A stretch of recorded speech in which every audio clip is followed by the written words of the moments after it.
DJ Yogesh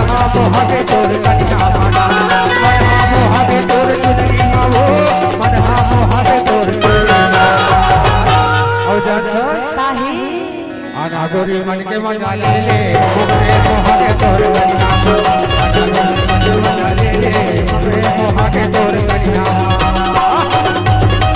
ताहू मोहा के मोर धोती मावो ताहू मोहा के मोर लुगड़ा ताहू मोहा के मोर धोती ताहू मोहा के तोर लुगड़ा। अच्छा और बताऊंगा और अनादोरी मन के मजा ले ले और मोगरे मोहागे तोर कन्या। अरे अनादोरी मन के मजा ले ले मोगरे मोहागे तोर कन्या। अरे अनादोरी मन के मजा ले ले मोगरे मोहागे तोर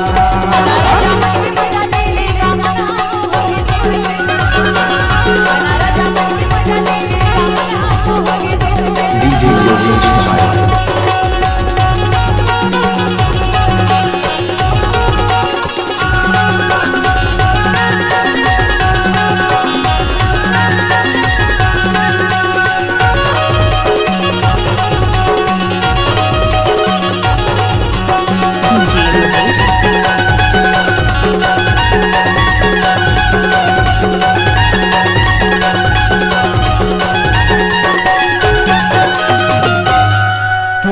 जन्म के बंधना रे पगली जन्म के बंधना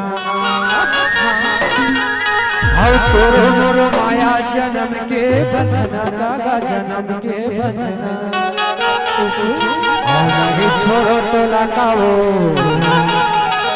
और नहीं छोड़ो तो लगा रे और दिल में बसा होगा पहले तो कहता हूँ अरे मुगरे मोहागे तोर कन्या माने मुगरे मोहागे तोर काली माया मुगरे मोहागे तोर काली माओ मुगरे मोहागे तोर। अच्छा काहे अरे अनादोरी मन के मजा ले ले मुगरे मोहागे तोर अरे अनादोरी मन के मजा ले ले मुगरे मोहागे तोर।